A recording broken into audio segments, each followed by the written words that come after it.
Ladies and gentlemen, welcome to the 3-0 Take, where we talk all things Major League Baseball. Here's Kyle Corwin and Nate Reyes. It all starts right now.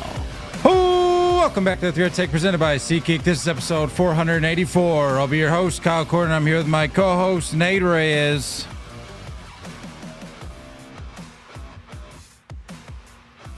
Nate, the floor is yours, my friend.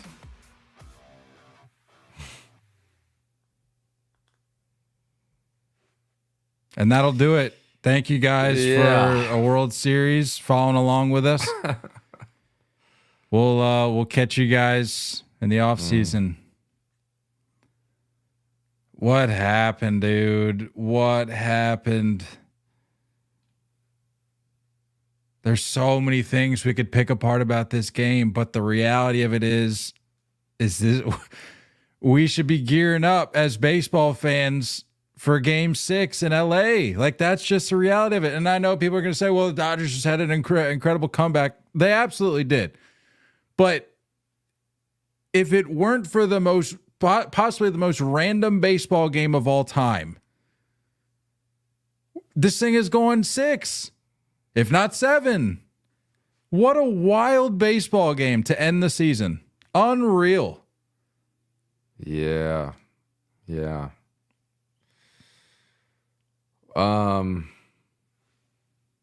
of probably the worst choke jobs I've seen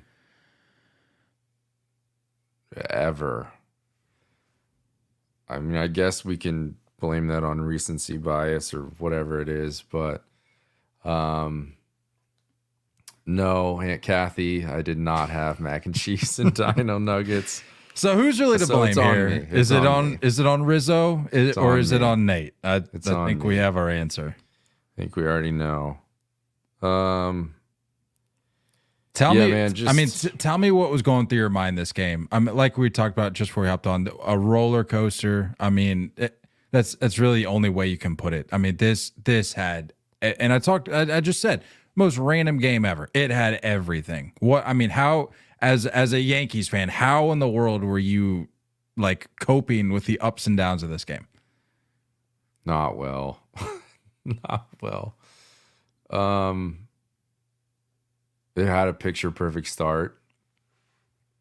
It was exactly what they needed to do, was to run Flaherty early. Which you did predict. And Cole to be Cole, which he was.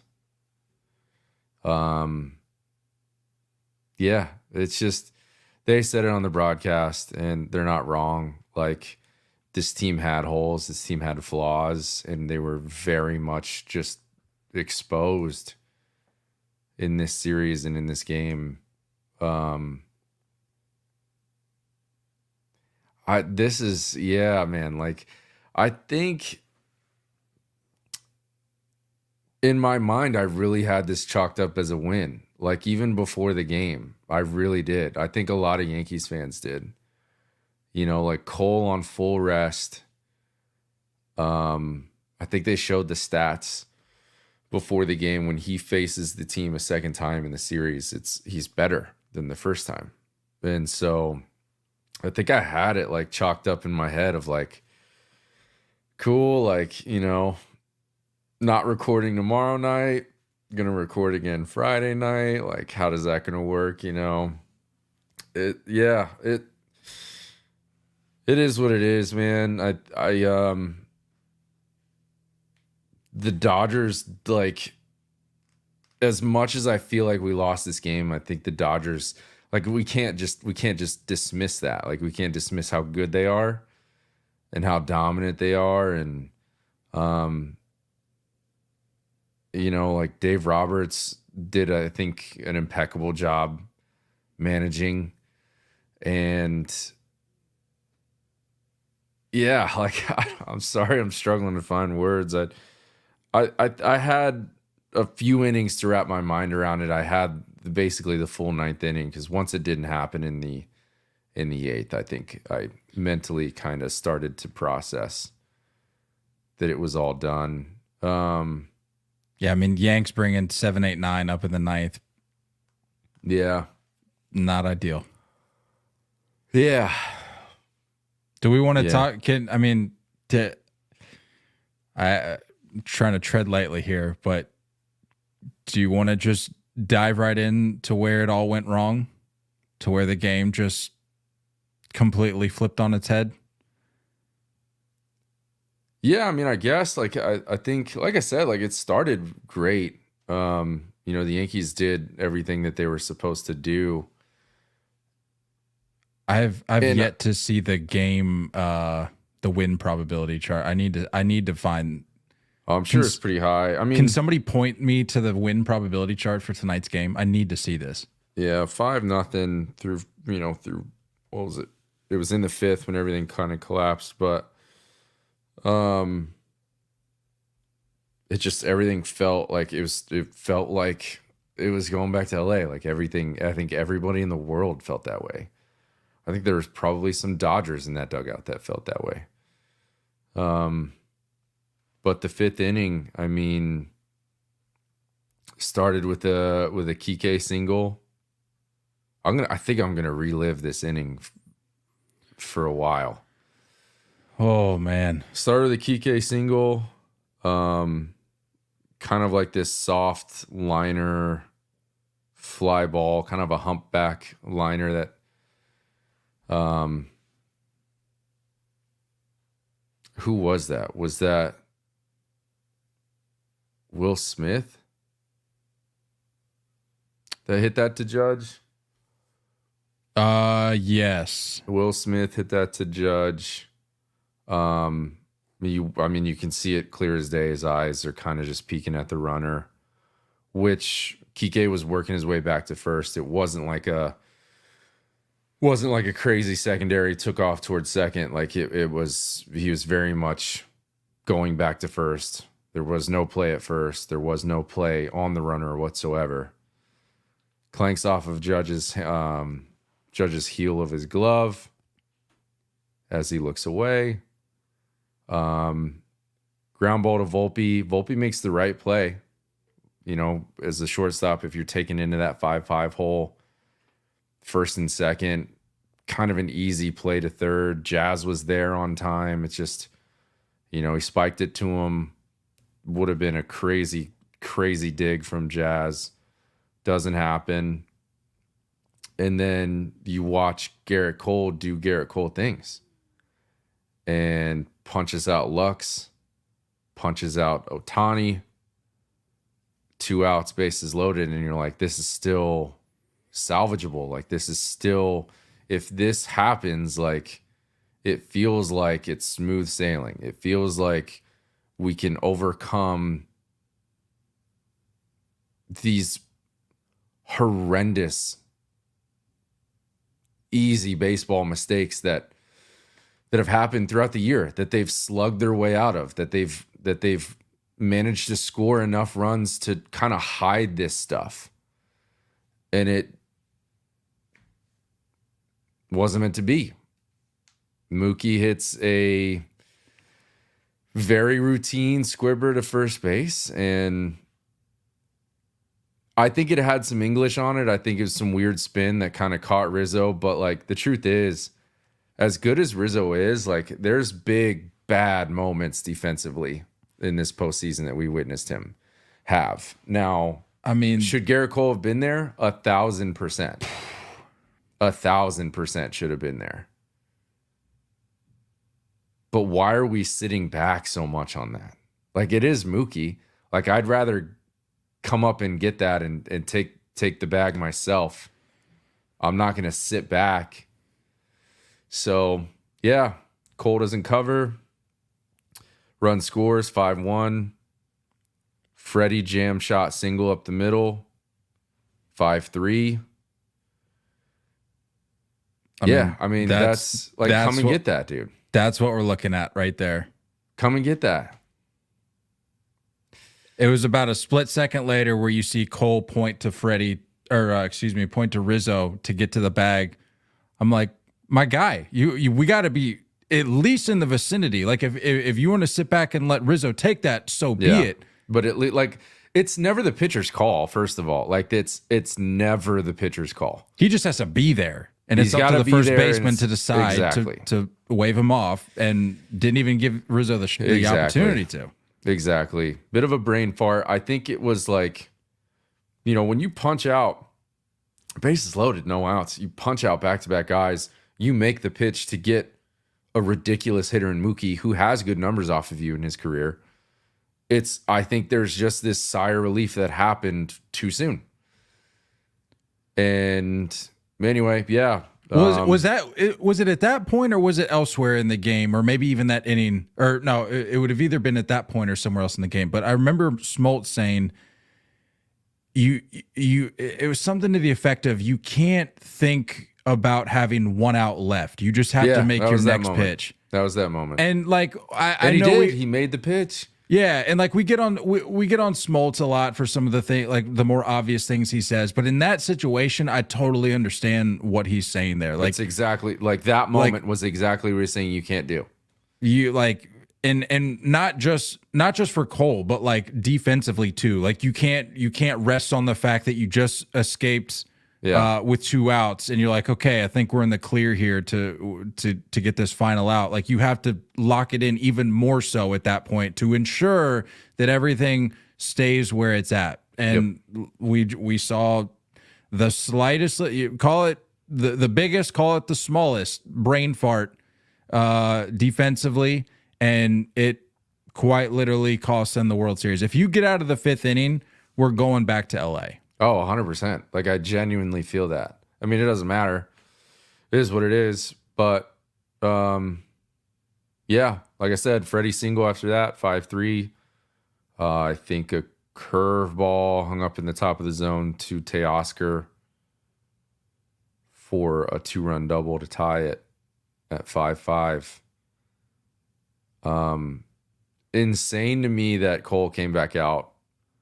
Really, like...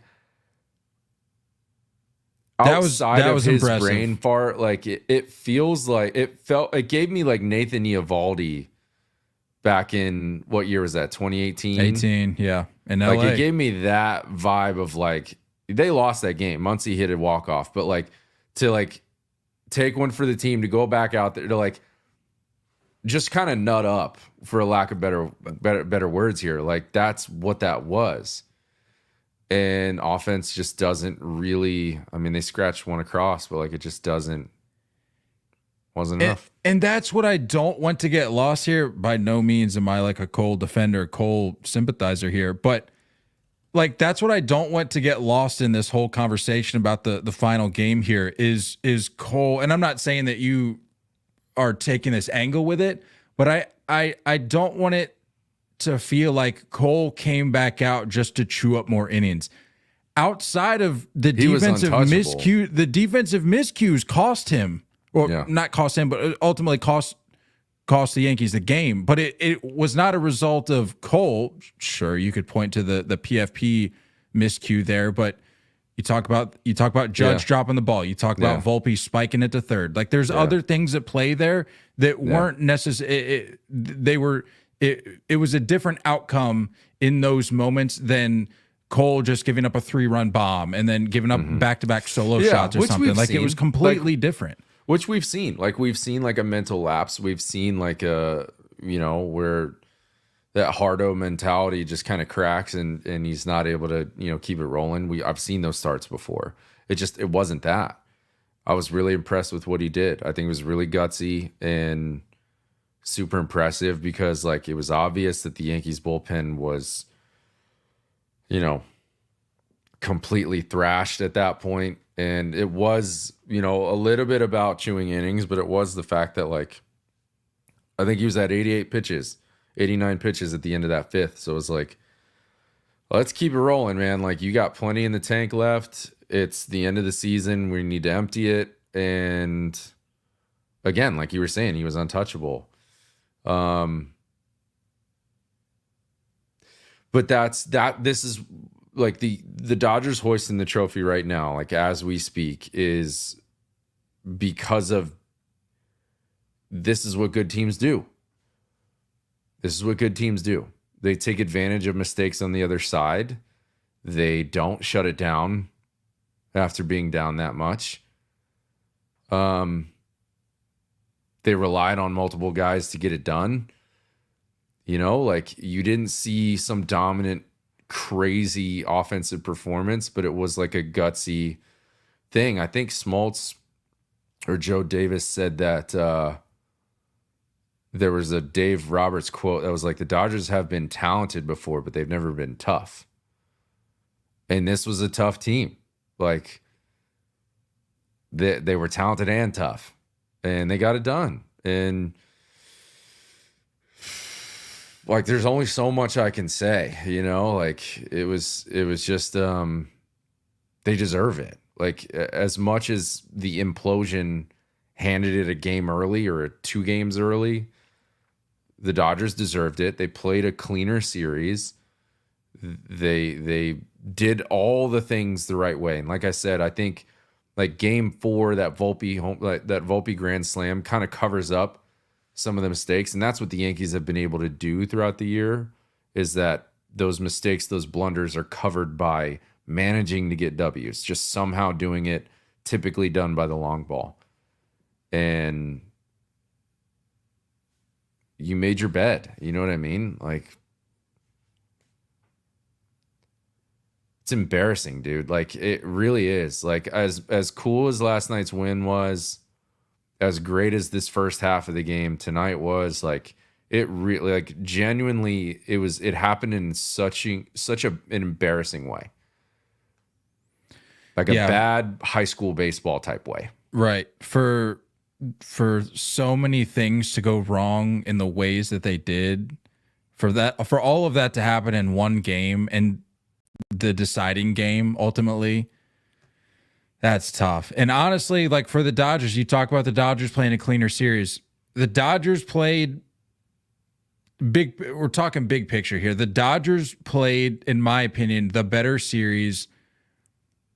Really, or I won't say they played the better series up until the when the Yankees went up 5-0 tonight, but because obviously they lost in game 4, so I won't say they played better in that game. But it really didn't feel like the pressure had been flipped. It did not feel like the tables had been flipped until the Yankees went up 5-0. It really felt like it, yeah. And it I'm felt like sitting things there going, were shifting. Yeah, and I'm sitting there thinking, like, the Dodgers, I think for the first time, legitimately in the entire series, are shifting their weight to their heels a little bit. Yeah, if you send the series back to LA after a shellacking, after a dominant start from Cole, bops going for the offense, and you win 5-6-7-0 or a 5-6-7-1 type game, like, then yeah, that game 6 has momentum on the Yankees side. It feels like things are starting to move that way. Like I said, you can't call it anything else. Just a choke job. Just a straight choke job. By heroes. You know what I mean? By heroes. Yeah.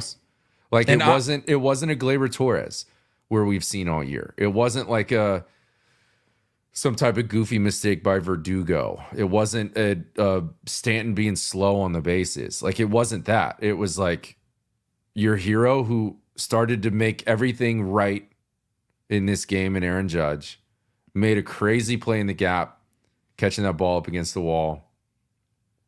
Your hero from last night in Anthony Volpe, the New York kid, like, all of that.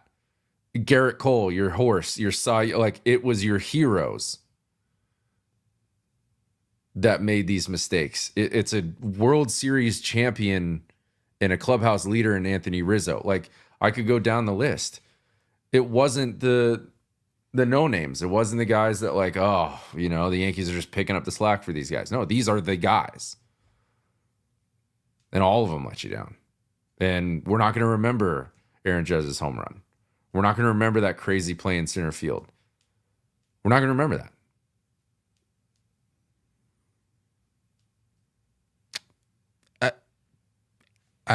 This might be too soon, and I apologize if it is. But specifically that Judge home run, we very very well could remember this for all the wrong like if you're a Yankees fan, you could be remembering this for the wrong reasons.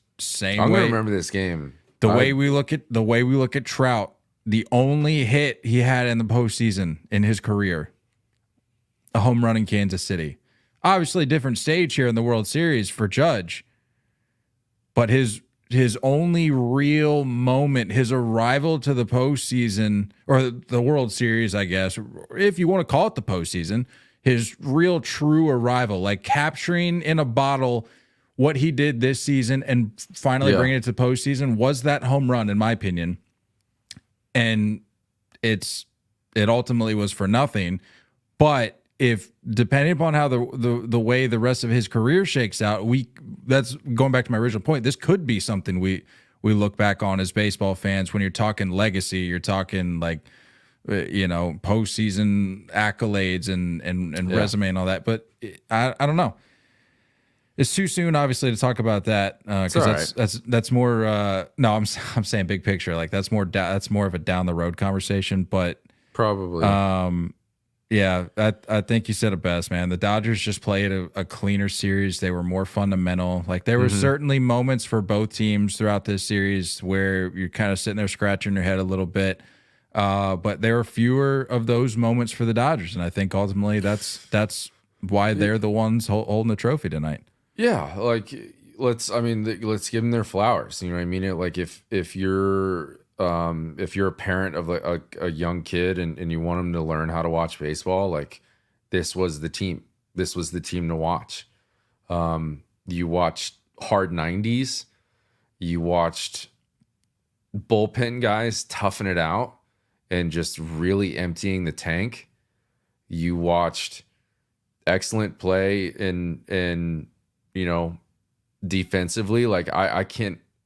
A couple muffed plays by Tommy Edman at short, but like that's the only thing that's really coming to mind for me, and which happens, like whatever, but like Mookie just busting his butt everywhere he goes. Freddie Freeman, for obvious reasons, like we can remove the home runs, but like to me, I'm gonna remember that like fighting off single up the middle to scratch two more across in that inning. I'm gonna remember him last night busting it down the line in a loss, busting it down the line to beat out a double play attempt so that runner from third scores. Like you could work your way down the list. Kike Hernandez, who, is going to play second, going to play center. Like you have selflessness all around. A Max Muncy who didn't have a series he, really wanted, or a postseason he really wanted. An Ohtani who struggled in the World Series, but like gutted it out and still showed up and like is obviously probably going to have some type of surgery this offseason. Like if you want to learn how to watch baseball, if you're a high school kid, if you're a young kid, like this was the right way. You can go down the list. You can go across multiple games. You can go through the entire postseason. Like this team was well coached. It was well executed, and they gave you everything. They won in every possible way. It wasn't just one dynamic. It was all of it. All aspects. I feel like, and tell me if you feel otherwise, I feel like absent a impressive an impressive performance from Shohei in this World Series, the Dodgers did just about everything that they probably felt coming into this season they were capable of doing, if that makes sense. They there was question, and I think this will finally be the last time we talk about it, but there was questions about their staff coming into this postseason. They eliminated those question marks. Their stars showed up. Mookie Betts, he didn't have the greatest postseason, but I think he shook off enough of those demons a little bit to feel like he could probably lay his head down at night after this World Series, saying that he made impacts. Freddie Freeman obviously doing what he did. Really, like I said, fundamental baseball pretty much throughout, minus a couple errors here and there.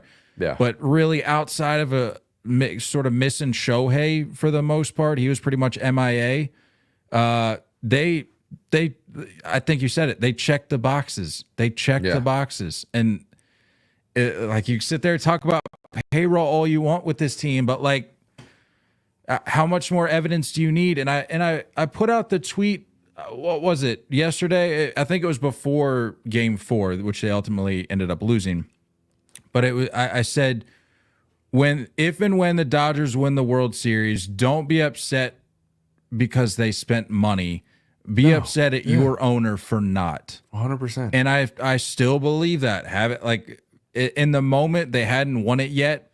So maybe you could argue maybe that I felt a little different than in the moment before they actually won it. But now that I've seen them hoist the trophy, I feel the same exact way. Yeah. I'm not upset for the Dodgers. Like, did I want to see this thing go 6 or 7? Sure. But they more than likely were going to win it anyway.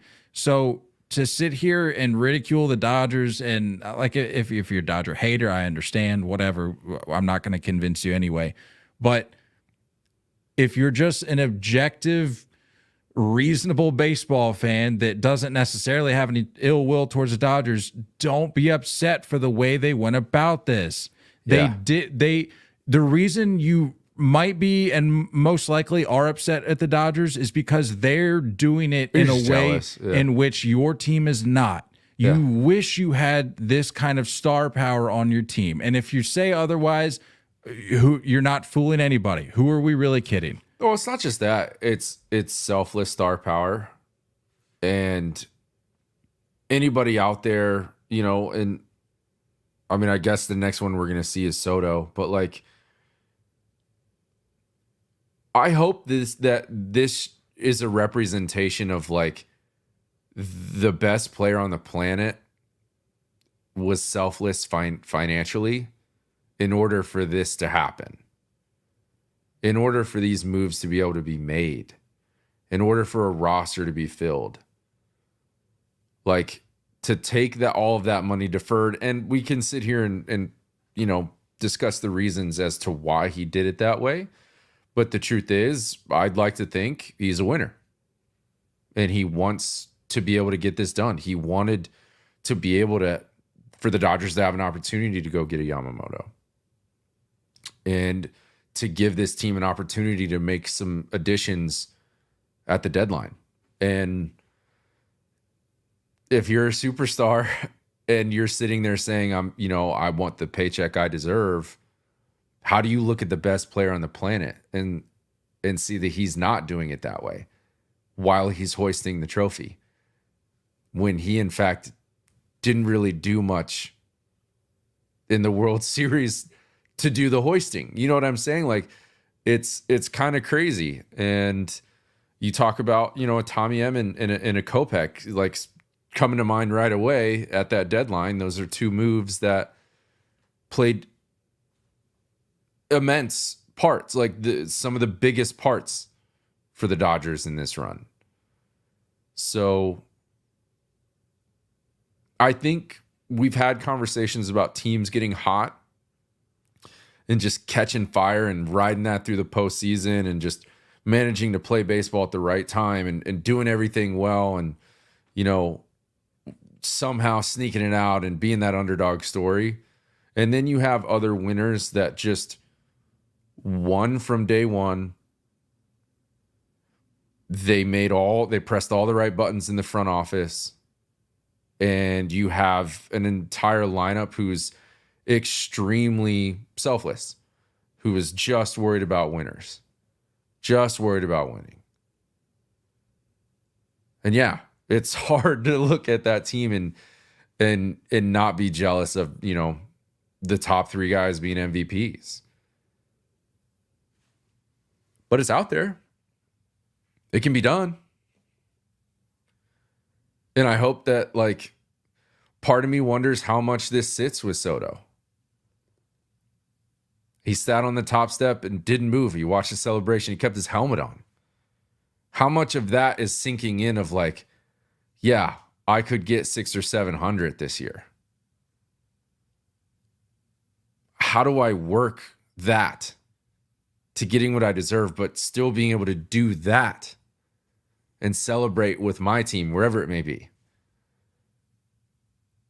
So I think it does an amazing job of representing what players can do to be flexible, to be selfless. And it shows an amazing job of what teams should do.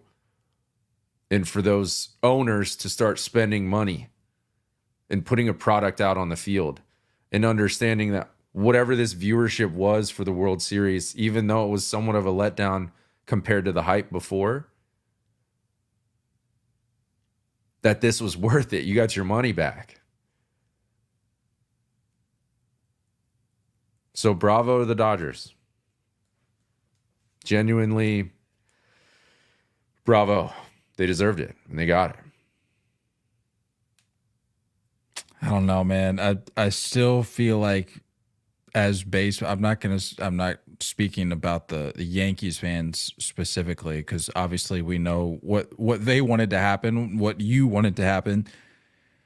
But as baseball fans, I just have to go back to the beginning of this World Series where we're talking about the magnitude of what this could be and what it was shaping up to be.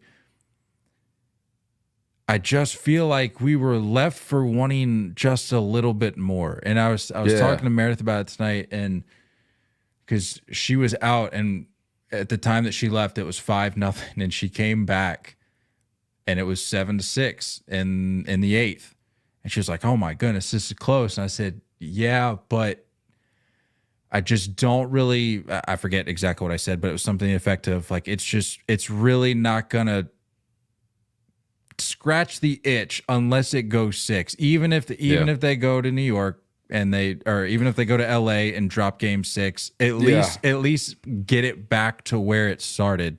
Even kind of if it was the fumble and then some like a walk off, if that would have happened and we're going back to LA, that would have just added to the randomness. Even if it ended in 6th. Even if it ended in 6, like that. That's what I'm saying. That would have scratched that itch for sure. It would have just felt a little bit more of a complete World Series. Now you know how I feel as a Yankee fan. These last few years, man. It's just like it's a team that like we have an itch. We know that there's some scratches around it every once in a while, but we know that it's still itching, and it's. It's really hard to watch, man. You're really going to make me say it again, what I said to you before we hopped on? I don't know if I know what it feels like, because in my lifetime, I've yet to witness a loss in a World Series, and that's a beautiful thing. Sorry, just give me the one jab. You got to give me some credit. I feel like I handled myself pretty well this World Series. 34 minutes after. A little bit of salt. The series started last week. Give me some credit. I feel like just let me get that one little shot in. You realize that we started this podcast in 2018. We started this, I want to say, in July or August of 2018, and you immediately had to one but a few months later. Yeah, immediately had to watch you celebrate, and I was like, man, this podcast is gonna be awesome when I get one. Honestly, this would make for a great bookend if you just want to call it quits. I might start it with a Sox series and end it with a Yanks loss. We could do that. That checks all your boxes. Yeah, stinks, man. I mean, give me more of your fan perspective here.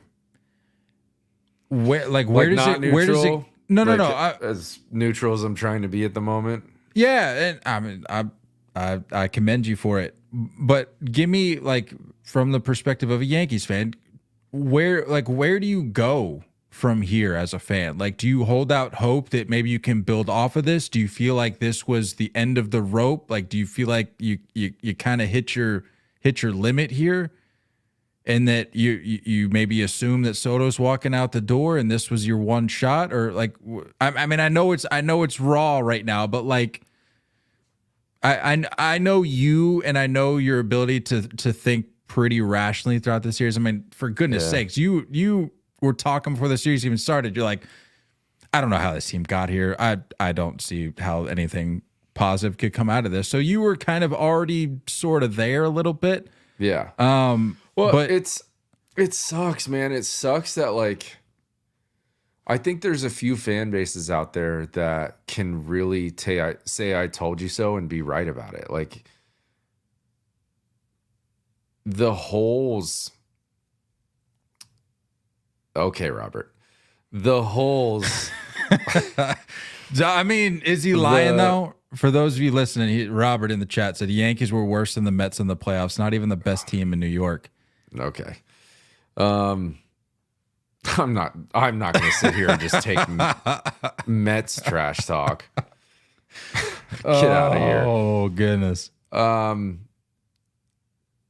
on. Can we pause it right there? Put a pin in that thought. Tell me right now. Do you think the Mets would have put up a better fight in this World Series? This isn't like it's not a joke. It's like an NL matchup. What do you mean? Are you saying it like Mets Yankees? Yeah, well, like would the series have been different? I guess that's what I was ultimately asking. Not NL. If it was Mets Yankees? Yeah, like how would that series have gone? I think it would have gone a lot better for the Yankees. Fair enough. It's all in all, you're not taking the Mets slander right now. I'll never take slander from the Mets. That's okay. And that's fine. any Yankee fan that does should turn him in. I don't know where they go from here, man. I don't know if I mentioned this. If it wasn't, and now you got me curious. If it was an NL matchup, who do you think takes the series? Like if the NLCS didn't happen, the World Series. Like if we're talking Dodgers Mets in the World Series, do you think the Mets give the Dodgers a better run for their money than the Yankees did in this series? Correct. I mean, it's hard to say. I don't know. Like it. Give me a yes or no. Hindsight do is the nice. Mets take this 6 or 7? No. Okay. I don't think it. It's such a weird question to answer, but like everyone knew what the Mets were. Everyone knew what. What are we talking about? The chat is unhinged right now. We're talking. I mean, we're talking about the Mets eliminating the Dodgers, but they didn't. They lost, and they didn't get to the World Series. So like, I don't know what we're even discussing here. They lost. They lost to the Dodgers. Ultimately, that's my point. I'm ultimately asking if they ran it back. If Manfred was like, you know what, the Yankees, cakewalked through the AL Central. Let's just let the Mets and Dodgers run it back here. Would it have gone differently? The Mets' good vibes lasted only so long. Yeah, that's a good point. I think they just ran out. Like the steam ran out. Probably. Yeah, we watched it at the right time. Yeah, fun story, but like, whatever. Where do the Yankees go from here? I don't know, man. Home? I don't know where they go from here. Well, they're already home. They didn't even make it back to LA. No, I'm talking like home. Well, I mean, I guess technically they don't have to go home. Like, I guess what's the common thing? Cancun? Like that's NBA. Where do the big leaguers go? Do they go to just like Florida or something? I don't know. They gotta go somewhere. I mean, they gotta go somewhere. They got better money than the NBA, so maybe it's a little something a little nicer than Cancun. I don't know, but they're going home. I know that. Anywho's, I don't know if like I said, man, we talked about it. Like it's weird to be on the fence about re-signing Soto. It's weird to say that like if they do it, they have no room left financially to plug the other holes. And there's holes. There's rotation holes. There's bullpen holes. There's first base holes. There's your starting second baseman, your starting left fielder, or going to free agency. I don't think as commendable and as impressive as it is at times with Judge in center, he's not a center fielder. He's not going to age well in center field. You got to get him back to right field. So it's kind of nuts, man. Like it's really hard to say because like the core isn't deep enough. It's not young enough. I don't know. I'm pretty lost. Let's flip the script here. Dodgers. Are the Dodgers back here next October? Yeah. Are the Dodgers here in the last week of October? Yeah, this is the beginning of the window. You're gonna continue to see this, because they'll still have that core that really knows what's up, that is definitely in their prime. They're going to continue to press the right buttons and filling in the gaps with the right role players. They didn't even have their starting pitching. They're going to run it back again. Like Shohei's back on the bump next year. Don't forget. Shohei's back on the bump. Glasnow's back. Do you just take maybe a little bit of a hometown discount and bring back Walker Buehler based on what you saw in the last 6 weeks? Like, there's a lot there that is just like, it's hard to see them drop off in any way. Tommy Edman's still under control, I believe. Teoscar is the only one that's probably walking and probably getting a multi-year deal. Be really interested to see where. I think the one of the takeaways from this series and just the showcase that it was, the way that it was covered on just like not even national, global scale really, is that it continues to show players, prospective free agents, things like that LA is still a destination. Like, I mean, from a baseball point of view, I mean, whether or not you like the city is like another conversation to be had. But as a baseball player, how do you not look at what's going on in LA? And that's been the case for I don't know how long. And that's why they continue to land these names. That's why they continue to win out in these bids. I think Joe Davis was telling that story of Brian Cashman having lunch with Yamamoto in LA, and they were sitting on like a rooftop patio having lunch. And Cashman looks around and he admits, he's like, this is what I'm competing with. It's, whatever month it is, it's December. We're sitting here on a rooftop patio. You know what I mean? Like, there's so much, not just star power, there's immortalization in baseball fame, not just Hall of Fame, but lore, baseball lore. Like it's so in depth, it's so there, and you're coming now where the monkey's off the back a little bit. We can finally put to bed the 2020 World Series and call this team legitimate and call this franchise and again, this is just the beginning of the window. This is not a one and done. Yeah, on that 2020 World Series, for those who aren't on board with it, you have really one of two options. To accept that was a legitimate World Series and that everybody was on an equal playing field at that point. The Dodgers just happened to do what 29 other teams couldn't do. Or if you choose not to accept that, then you have to accept 2024. Because I think ultimately what these people who just can't accept the 2020 World Series are looking for is the Dodgers to somehow go bankrupt and roll out a roster full of no names and win a World Series that way. Well, I hate to break it to you, that's not happening.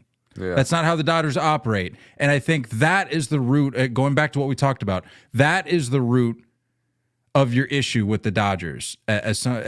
For those of you that aren't on board with how the Dodgers run their show, it's because you wish your team ran their show that way. The Dodgers just happen to do it a little bit better than everybody else in the league, it seems. 1,000%. 1,000%.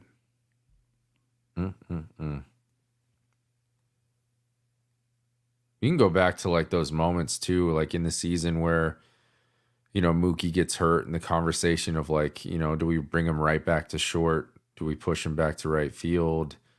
Like this team had question marks. And they just, it's about buying in. It's about, pressing the right buttons and gritting it out. And that's what they did, man. That's what they did. And when you have, I think when you have the best player on the planet, like, some of it feels somewhat expected, but you just have super selfless guys. And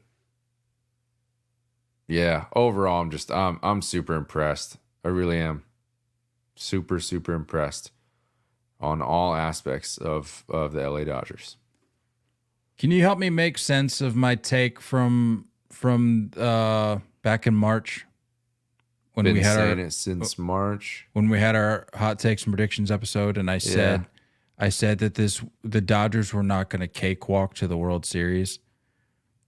I've really been trying to wrestle with that take because there for a while I stood fully behind that because it was a little bit of a rocky stretch there. And again, like with the injuries, with they played bad baseball for about a month, having an absolute dogfight against the Padres, and then the Mets giving them a little bit of a run for their money there at times. They didn't run the table. Sure, technically, yes, they did. They're the last team standing, but I'm still kind of wrestling with that take. Like, I don't. Does it still hold up, even though they ended up winning it? Like, can we still look at this season for the Dodgers and say, like, you all had to fight a little bit more than I think probably Dodgers fans were hoping for? Is that fair? Is that fair to say? I do think they did. I think their matchup against the Padres, I think, was the best matchup of all of the postseason. That was the World Series. Yeah. It definitely felt that way. And we talk about another team that, felt like they pressed all the right buttons and made all the right moves to fill that roster out. But, yeah, dude, I really do think they earned it. Like, as much of we're probably going to remember this World Series being a letdown, I still think they really did earn it. I think they did really, really well through and through. And I don't know. I mean, there's not much left to say. And Dodgers fans, for a little while, for, 4 or 5 months, you get to say whatever you want. And Dodgers, players get to say whatever they want. That's how it goes. That's my rule. That was my rule when, I don't remember what year it was, when I think the Astros knocked out the Yankees in, like, I think it was 2017. And someone was talking noise, and CC Sabathia was just like, they won. They get to say whatever they want. They won. You get to say whatever you want. That's just how it goes in my book. So the rest of it is noise. It's officially been shut out. And if you have any orientation with the Dodgers, you get to do and say whatever you want. Speaking of Dodgers fans, shout out to my boy Murray, friend of the pod, Murray, long time listener. Said he's not able to catch the stream, but he wanted to let you know from a baseball fan that he feels for you. Yeah, I know he does. Murray's the best. Happy for him. That guy's the best. Super happy for him. You're the only Dodger fan I like, Murray. I'm just glad we can put kind of putting a bow on this 2020 conversation. I'm just glad we can finally put that to rest, because it's like now. Me too. I was pretty tired. Now it's a thing of like, okay, does it count? Now the angle people I think are going to take is like, okay, does it count towards their actual World Series total? It's not like the most recent title they have. The next argument that you're going to make is like, does this count in the grand scheme of things? The fact that they got this series in the books, they were able to check that box. We cannot focus so much on 2020 anymore. And really legitimizes it a lot. Yeah, and even just outside of the Dodgers, just as as a baseball community, we can stop talking about that as much, because really that I hated that season. If I'm being honest, that season. Me too. Like, we're not talking about the legitimacy of the title. We're not talking about that. I'm just saying the year. It wasn't the year as a whole. baseball. It sucked. So like the fact that this is one less reason we have to reference that year so frequently now is just a beautiful thing. I like it. It's dead to me. My only question, I'm not trying to be a hater, because I actually do like him. I've supported him in the past. Lay it out there. It was Clayton Kershaw in baseball jail. Like, was he? Because like DJ LeMahieu was in baseball jail. Let's just ride this injury out. And well, I mean, they made that decision early. I mean, thing. You have to know that, like, they don't necessarily know that they're going to make it to Game 5 of the World Series, but he was ruled out at the start of the postseason. I know. It was what made me think of it is because he was having one heck of a celebration, like almost more celebrating than the other guys on the field, and I was just like, yeah, celebrate, do your thing. But like, would it, how much did you bring to the table this year? That's actually, it's been a minute since I checked out what his numbers or his final numbers were on the year. What did he, because obviously he what did he make? Like 6 starts? He came back like months into the season. And I'm not here to tear him down. I'm not either. Because again, like I've supported him. Clayton Kershaw, 7 starts on the year, went 2-2 with a 4.5. Had 24 strikeouts on the season. That's gotta suck, man. Like, if you're Kershaw now, like you finally get a legit, no one can question it trophy, and you didn't do anything. You impacted more games in the shortened season. Yeah, that's wild. Yeah, like, think about that. That is tough. That's tough, man.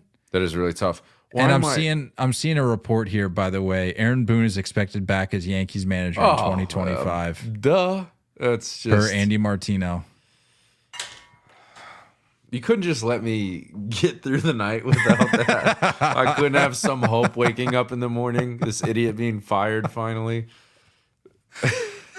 I just had to. The year is 2045. Aaron Boone is still penciling in Aaron Judge in the 3-hole, and Brian Cashman is still wearing his cardigans in the suite. Christian in the chat, he says Kershaw was injured. What are you guys talking about? We know. That's what we said. Yeah, that was it's just funny. You clearly caught the conversation. I don't know what you're. That's what I'm asking. Is that, like, was he in baseball jail? How severe was the injury? This is stop being naive and acting like this doesn't happen all around baseball. Happens all the time, especially with his track record in the exactly. So that's just all I'm asking is that it's how much of that conversation has changed, because like I know multiple Dodger fans that are like, I don't want to see that guy throw another postseason game for us. I've heard multiple Dodger fans say that to my face. So don't act like we're suddenly coming in support of him, and don't act like that conversation is saved now, because I don't think it is. He's still got that monkey on his back. He's got 2 rings. Same monkey. Speaking of monkey on the back, sort of kind of a monkey situation. The whole Shohei Ohtani thing. Like, it wasn't really a monkey on his back as a result of anything he had done necessarily, but the whole like not being able to do anything with the Angels and then immediately jump ship to the Dodgers and gets a ring right away. I mean, that's an interesting that is interesting. I don't think we're going to talk too much about him, not having a good World Series, just because like I think it's going to be put to bed pretty soon. I think this is again the beginning of the window. he's going to come back on the mound and probably win a Cy Young next year. It's just like this guy's a ridiculous alien. It goes back to what we talked about yesterday. The reason there wasn't as much focus on Shohei's lackluster performance in this World Series is because they were still winning games. His teammates were around him, picking up his slack. And let's not forget, he had a 50-50 season to help get them here to this point. So, and we'll look back at numbers. That's what I'm saying is that it's baseball's funny. Like Aaron Judge probably had a better World Series stat wise than Shohei Ohtani. Yeah, and we're not gonna talk about that. No one's gonna talk about that. So that's just how baseball is. It's about dubs. I think our technology is hearing me because I'm all of a sudden just seeing Kershaw all over the feed. Yeah. Did we miss something? Did they name him MVP? I mean, he's all over the place. Yeah. Man's out there without a jersey on, without a shirt on, just living his best life. I can't even blame him. Yeah. Can't even blame him. And now I'm seeing shots of downtown LA. They're rioting. My goodness. Yeah, I mean, I would be careful in the streets of LA. I would say there's traffic, but that's an assumption.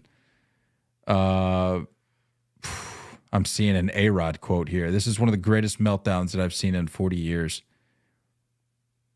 Yeah, specific I think to it's this. hard to call it like a meltdown. I mean, I think it was just like it was definitely a choke. But like I think of a meltdown as like a 3-0 lead, like a reverse roll here. Like the Yankees were 3 up like in 04. Like it's not like that. I think 04 is still gonna haunt Yankee fans more than this World Series. Of course. Maybe not Aaron Judge. But yeah. I really did have that narrative in the back of my head, by the way. Because I told you, I was like, in my head, I was like, this is chalked up W. After the first few innings, I was like, let's move on to game 6. Like, what if this happened? What if the Yankees did the reverse sweep and finally put to bed 20 years later that choke job? That would have been wild. That would have been like a cool thing. That would have been a cool documentary. Would have. Sounds like a great concept. Happen. Maybe at the 30-year anniversary. Sounds like a great idea, Nate. Yeah. That would have been cool. I had the script out in my head. I was starting to write it. Could have been cool. Should have been cool, but had Denzel narrating. Alas. I had it all going. Fat Joe definitely did the intro song in that documentary. I heard. I mean, obviously not in the ballpark, but I was seeing on the feed that apparently they showed the second they showed Fat Joe, because I guess he was in attendance tonight. Well, no, but apparently the second they showed him on the Jumbotron is when everything went to pot. Oh, really? Like in the 5th, yeah. I haven't confirmed that, but I was just seeing a lot of that. So, little interesting tidbit there from Game 5. Fat Joe's the jinx. Good to know. Unreal. But yeah, I mean, I think I was also hoping that Frank Sinatra was not going to be played for the one time in my entire life. I really thought it wasn't going to be played. I'm so glad you brought that up because I wanted to make sure we covered that. Can we please? I just don't get it after losses. Losses is even just like regular losses. Heck, even losing game 3 is one thing. But to play it after getting eliminated from the World Series while the Dodgers are dogpiling in the middle of your field. Stop with the Sinatra. Yeah, bad look. Bad look. And like I can respect. They played on loop too, by the way. Do they really? It just keeps going. It doesn't stop. You'll hear, if you hang around in there, you'll hear it 5 or 6 times. Because I remember that's in 2018. I remember that last play, by the way. Who hit that ground ball? I remember Steve Pierce like catching it at first. 2018, diving. you mean? Yeah, 2018. So I said. Oh, 2019. Like when Steve Pierce like caught, like he was like going up the line and he like fell and like kept his foot on the back. Yeah, they went I to don't remember review. who hit that. Yeah. Yeah, I was sitting there. I was like, it's out. Like, and then cue the music, and I'm sitting there super depressed, and I stay in the stadium for forever. It's half empty already, and it's still looping. You're hearing it all the way out. That's crazy. Start spreading the news. It's nuts. Like, there's got to be like a lost song. You know? I mean, play Randy Newman's "I Love L.A." I mean, mix it up a little bit. Play anything. Maybe show some respect to the team that just handled their business on your diamond. Huh? How about that? Yeah. Shout out to the Dodgers, man. It's crazy. When I came downstairs to record this podcast, I looked at Meredith and I was like, "Can you believe it? We made it to another offseason." I know. It's kind of hits you, man. Like, yeah, the World Series. This one hits me more abruptly than ever. Yeah. I'm sad. I like on a non-Yankee fan note, I'm sad that tonight was our last game. You know, like baseball's done. Well, I told you before, my fantasy football teams are trash. So like, poor guy's got nothing to look forward to right now in the sports world. I really got nothing. Guess I'll just be a better husband or something. I don't know. We'll figure it out. You can sit back and watch the Dodgers and Mets bid for Juan Soto in the coming months. Yeah. I think Paige is like internally never going to show it, but somewhat happy that we have our nights back. It's understandable. Yeah. Understandable. Yeah. 3 consecutive nights of me yelling at the TV. Eating whatever we can find in the fridge because I'm not preparing dinner. Oh, you got any items for you want to close the book here? Any closing thoughts? Any takeaways from the series from a depressed Yankees fan? Oh, nothing really about this series. If you are hanging out with us, maybe this is your first episode. Maybe these postseason games are your first few episodes. We're gonna run it through the entire offseason. Not quite sure on the game plan of what we're gonna do, but we do try to not just keep you up to date with whatever current events are happening with free agent moves or trades or anything like that, firings, whatever it may be. But we're still gonna do some breakdowns on when these awards come out. We're gonna do. Maybe I think we talked about doing like a look back on our hot takes episode and see if any of those maybe panned out or how brutally wrong some of them were. So if you're looking for baseball content, just want to hang out with us during the off season, please do. So we're going to keep running it outside of, I think, maybe a week off for Thanksgiving or Christmas. We're going to be here the whole off season. So, and I know we picked up some new folks, and I know that I know who you are. I've been keeping an eye on who we've picked up during this World Series, and if it was this series or really this postseason that you found us, appreciate you. But you don't think it's gone unnoticed the fact that you've been able to you've taken time out of your days, your evenings to hang out with us, to listen to us break these games down. All in all, I mean, it was a great postseason. Like, sure, there were some moments here or there where maybe if it would have went a different way, it would have been a different outlook. But all in all, I mean, postseason baseball is the best. That's the reality of it. It's so true. The baseball's so back. Like baseball is so back. Baseball is so back. And for anybody that's like, that took some time off, I got some coworkers that are like, once they met me, they were like, "Oh, you have a podcast?" And started listening. And they're like, "Dude, baseball's like a lot bigger than I remember." I'm like, "I know, it's back." The NFL kind of sucks. The NBA, we know that sucks. Baseball's NHL, back. I'm not talking any noise on hockey players. I can't. I never will. So I'll leave that there. Baseball's back, baby. Baseball's back, and we're just trying to play a very, very small role in that process because, I mean, there's nothing better. So all in all that to say, appreciate you, you new folks that we picked up. We hope you'll stick around. We hope we were able to provide some entertainment for you through this season as a whole, but specifically the postseason as well.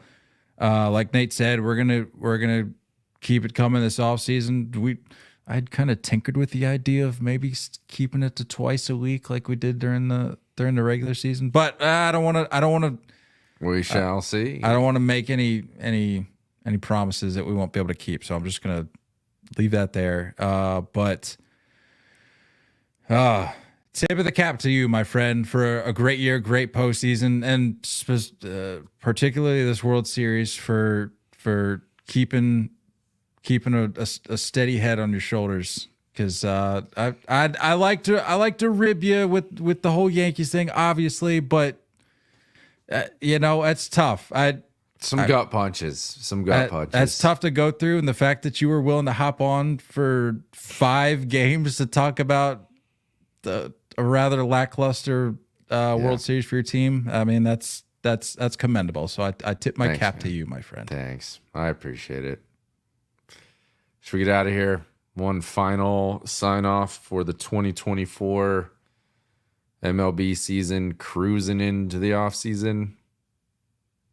I think so. I don't even know when we're gonna show up in your all's feed next. Yeah, that's TBD. But just understand, we hope there's a little grace there. When you see me next, I think I'm just gonna be super fat and just I'm gonna eat my feelings for the next few weeks. I don't know. Actually, I told myself once the World Series is over, it's back to gym time. Time to lock it in. Now I don't have to rush back home to turn the game on after work. So yep. Yeah. Yeah. I mean, all what I was saying though is I don't know when you're going to hear from us next, but we'll be back soon. But just understand that we may need a couple days to kind of reset, recoup a little bit. We had no intentions of doing, honestly, it was a game time decision.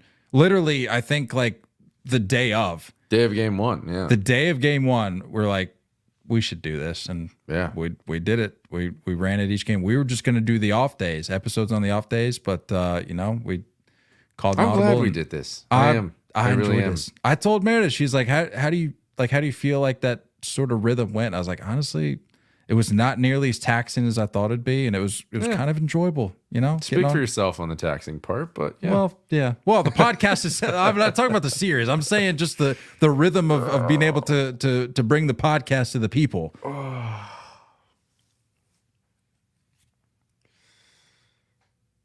So sad. Hey, we just ran through a whole nice positive ending. Don't be sad. Yeah, let's get out of here before I start crying. Don't be sad that it's over. Be sad that Juan Soto's leaving, I think is how the phrase goes. Sure. Thank you for that. Appreciate that. You're welcome. With that being said, my friends, don't go chasing curveballs. We love you all, and as always, looking forward to talking more baseball with you guys soon. Until next time, stay filthy.